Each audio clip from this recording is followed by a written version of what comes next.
Assalamualaikum warahmatullahi wabarakatuh. Pernahkah engkau mengalami detik di mana hatimu kosong namun penuh? Suasana hening tapi dadamu gaduh. Engkau duduk sendiri namun terasa ada yang mendekapmu dari dalam. Seperti ada sesuatu yang ingin keluar tapi tak berupa kata, hanya rasa. Terkadang hidup membuat kita kehilangan arah. Kita merasa telah beribadah, namun jiwa tetap terasa kering. Kita membaca ayat suci, namun maknanya tak meresap. Kita berdoa, tapi lidah kaku, hati beku. Tapi mungkinkah yang kurang bukan jumlah bacaanmu, melainkan kehadiran jiwamu? Sebelumnya kita berdoa dulu. Ya Allah, siapapun yang menyaksikan video ini, siapa yang menekan tombol like, yang menekan tombol subscribe, yang membagikan video ini kepada saudara-saudari seimannya, dan siapapun yang menulis komentar berupa sholawat kepada Nabi Muhammad Sallallahu Alaihi Wasallam, maka turunkanlah ketenangan di hati mereka. Limpahkan rizki yang cukup dan berkah kepada keluarganya. Jadikan rumah mereka sebagai tempat turunnya rahmat. Ampuni dosa-dosa mereka yang lalu, dan jangan engkau tinggalkan mereka kecuali dalam keadaan engkau ridho kepada mereka sepenuhnya. Saudaraku, disinilah kita mulai membuka takbir. Surah Al-Ikhlas, pendek, 4 ayat saja, tapi ketika dibisikkan 41 kali dengan kesadaran penuh, ia tak lagi terdengar seperti bacaan. Ia menjadi gema. Dan gema itu tidak berasal dari mulutmu, tapi dari relung jiwamu yang paling dalam. Bayangkan kau duduk diam, menunduk, lalu mulai membaca. Qul huwallahu ahad, Allahus somad, lam yalid walam yulad, walam yakul lahu kufuwan ahad. 1 kali, 2 kali, 3, belasan kali, puluhan, sampai ke 41. Kau tak tahu kapan suara di bibirmu berubah menjadi suara dalam dadamu.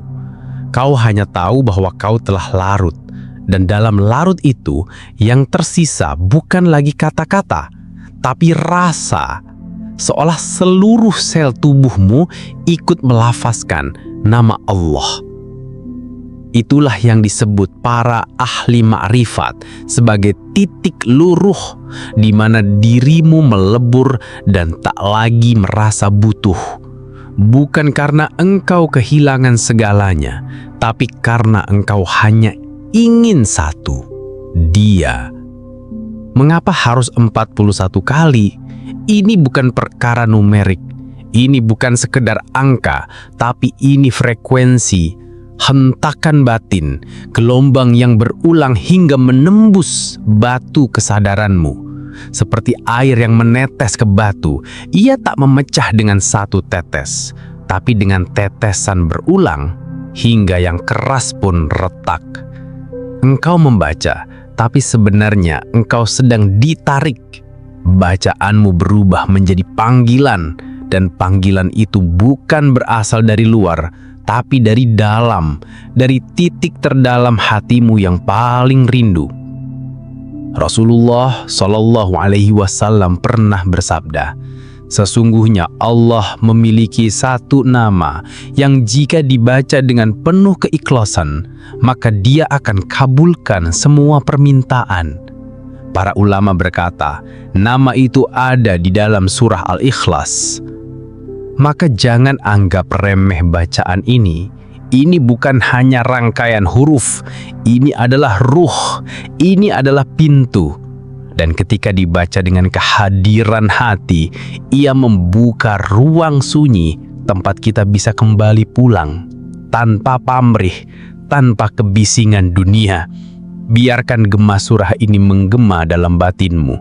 Biarkan ia meluruhkan rasa ingin yang fana. Karena sesungguhnya saat kau membaca Qul huwallahu ahad, kau sedang berkata pada semesta, aku hanya ingin Dia. Kau mungkin mengira bahwa yang terjadi saat membaca surah Al-Ikhlas hanyalah lantunan kata demi kata. Tapi jika kau hadir sepenuh hati, kau akan sadar bahwa ada sesuatu yang bergerak dalam dirimu. Bukan hanya pikiran, tapi seluruh keberadaanmu seolah ikut bersujud. Perlahan ada yang retak, bukan rumah, bukan dunia, tapi sesuatu yang lebih dalam, dinding keakuan. Saudaraku, selama ini kita hidup dalam benteng.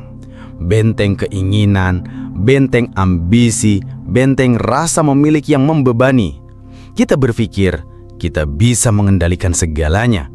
Padahal kita sendiri adalah makhluk yang rapuh. Kita menggenggam dunia seakan ia milik kita.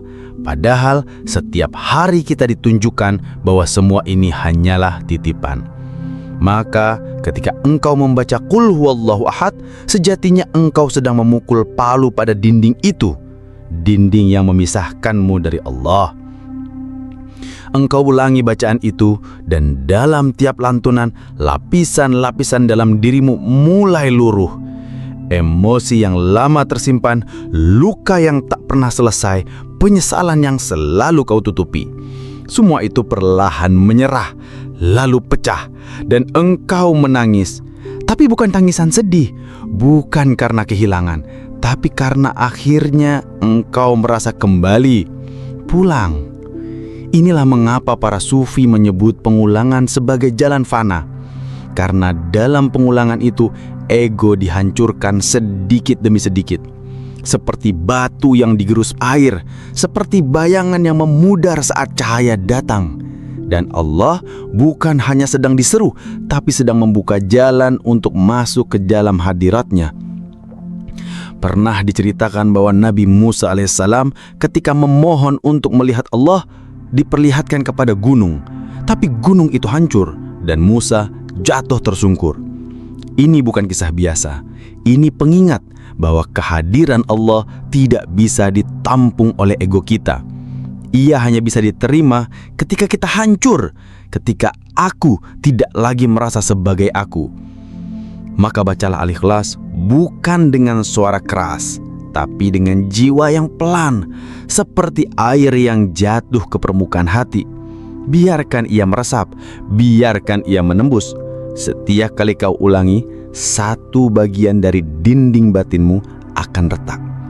Sampai tak ada lagi penghalang, sampai yang tersisa hanya diam, dan dalam diam itulah kau akan merasakan panggilan yang tak bisa dijelaskan oleh bahasa.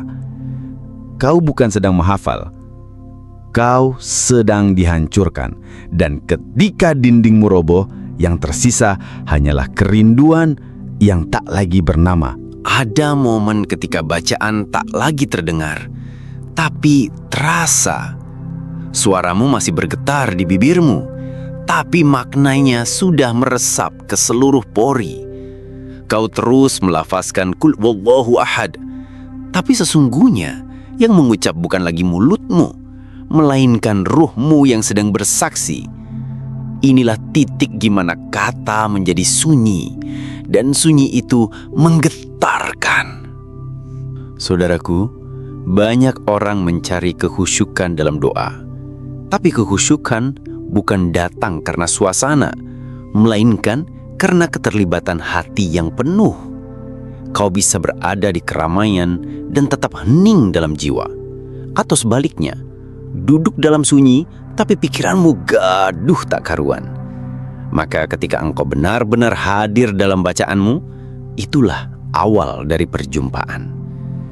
Kita diajarkan bahwa Allah tidak membutuhkan pengulangan kita. Bukan karena dia lupa, bukan karena dia perlu diingat. Justru kitalah yang terlalu keras untuk disentuh sekali. Hati ini seperti tanah liat yang kering. Ia harus direndam berulang agar bisa dibentuk kembali. Saat engkau mengulang surah Al-Ikhlas ke-20 kalinya, ke-30 kalinya, nafasmu mulai melambat, pikiranmu mulai melepas, dan yang tersisa hanyalah satu perasaan aneh tapi damai. Aku tidak sendiri, tidak pernah sendiri. Di dalam sejarah para sahabat, Diceritakan bahwa ada seorang sahabat yang setiap rakaat sholatnya selalu membaca Al-Ikhlas. Ketika ditanya alasannya, ia berkata, "Karena dalam surah ini terdapat sifat Allah yang aku cintai." Maka Nabi Muhammad SAW bersabda, "Cintamu padanya akan memasukkanmu ke surga." Lihatlah bagaimana cinta pada satu surah bisa menjadi pintu keselamatan. Tapi bukan karena hafalan, melainkan karena kehadiran cinta dalam membacanya. Karena engkau menyebut dia yang kau rindukan dengan kalimat yang menggambarkannya secara sempurna. Tak ada surah lain yang sepadat Al-Ikhlas. Satu ayatnya bagikan sumur yang dalam. Jika kau merenungi ayat Allahus Samad, maka yang kau bayangkan bukan hanya bahwa Allah adalah tempat bergantung, tapi bahwa semua yang ada di semesta ini, bahkan napasmu, bahkan detik waktu, bersandar hanya kepadanya. Dan saat semua bacaan itu bergema dalam dadamu, tidak lagi dihafal tapi diresapkan, engkau akan merasa hampa. Tapi hampa yang manis, seolah kau ditarik perlahan untuk merasakan fana. Bukan hilang, tapi luluh. Tidak mati, tapi tenang. Seperti kabut yang mencair saat mentari naik perlahan. Di titik inilah, surah Al-Ikhlas bukan lagi lafaz, tapi undangan. Undangan suci menuju kesadaran bahwa tak ada yang sejati selain Dia. Dalam dunia ini, banyak pintu rizki tampak tertutup.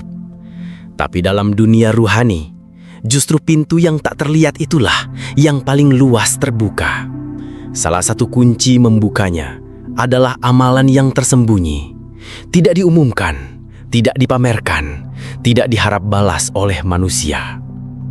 Dan salah satu amalan yang paling dalam adalah membaca surah Al-Ikhlas 41 kali dengan hati yang hadir dan niat yang tulus semata karena cinta. Ulama makrifat menyampaikan bahwa surah ini bukan sekadar doa, tapi adalah pakaian cahaya. Ia melingkupi ruh dan menenangkan batin. Ketika dibaca dengan penghayatan sebanyak 41 kali, seakan kau menapaki jalan menuju fana.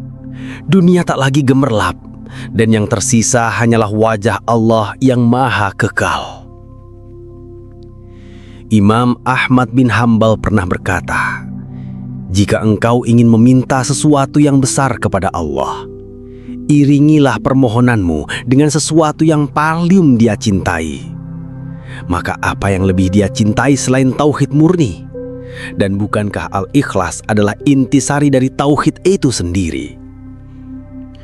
Saudaraku, jika hatimu penuh luka dan beban hidup tak kunjung reda, ambillah waktu sejenak dalam kesendirian.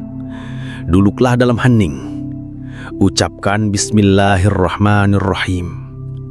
Lalu bacalah Qul huwallahu ahad, Allahus samad, lam yalid walam yulad walam yakul lahu kufuwan ahad. Bacalah itu dengan perlahan, sebanyak 41 kali. Tidak harus langsung dalam satu duduk. Bisa setelah maghrib, bisa setelah tahajud, atau saat hujan turun. Waktu-waktu di mana langit sedang terbuka. Tidak perlu berniat duniawi. Cukup niatkan untuk mengenal dan mencintai Allah. Karena siapa yang mencintainya, maka Allah akan cukupkan segala urusannya. Siapa yang bersandar kepadanya, maka langit dan bumi akan menolongnya. Amalan ini bukan mantra. Ia bukan jaminan instan kekayaan. Tapi ia adalah jalan. Jalan untuk menghaluskan hati, menyadarkan ruh, dan mengetuk pintu keajaiban Allah dengan kelembutan yang tak terlihat. Dan di balik keikhlasan yang tersembunyi, akan ada pertolongan yang datang diam-diam. Tidak ribut, tidak menggelegar, tapi cukup untuk membuatmu menangis karena tahu bahwa Allah masih melihatmu, bahkan saat dunia menutup mata. Setelah 41 kali bacaan, Kau mungkin tidak melihat langit terbuka, tidak mendengar suara gaib, dan tidak tiba-tiba mendapatkan keajaiban yang gemerlap. Tapi tunggulah sebentar. Pejamkan mata. Ada sesuatu yang berubah. Bukan di luar, tapi di dalam. Hatimu terasa lebih ringan, nafasmu tak lagi sesak, dan untuk pertama kalinya setelah sekian lama, kau merasa tidak sendirian. Inilah rahasia tertinggi dari surah Al-Ikhlas.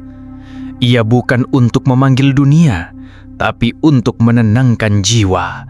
Bukan untuk mengikat dunia, tapi untuk melepaskannya. Ia adalah cermin. Semakin kau membacanya, semakin jiwamu terlihat. Semakin kau ulang, semakin hatimu disucikan. Dan di puncaknya, ketika engkau larut dalam pengulangan, engkau tak lagi sadar sedang membaca. Yang ada hanyalah gema tauhid bergetar dalam dada. Qul huwallahu ahad, Allahus samad, seperti aliran sungai di jiwa yang tak kunjung kering. Sampai engkau merasa semua selain Allah memudar, dunia menjadi kecil, masalah menjadi ringan, dan hanya cinta kepadanya yang tersisa. Ini yang disebut para ahli ma'rifat sebagai fana fillah, luruh dalam kehadiran Allah. Bukan berarti hilang dari dunia, tapi berarti hadir sepenuhnya dalam cinta.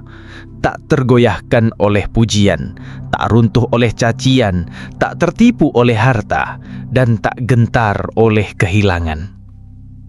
Rasulullah bersabda, sesungguhnya Allah memiliki malaikat-malaikat yang berkeliling di bumi mencari majelis zikir. Jika mereka menemukan kaum yang berzikir, maka mereka memanggil malaikat lainnya dan mengelilingi mereka dengan sayap-sayap mereka hingga langit. Hadis riwayat Bukhari dan Muslim.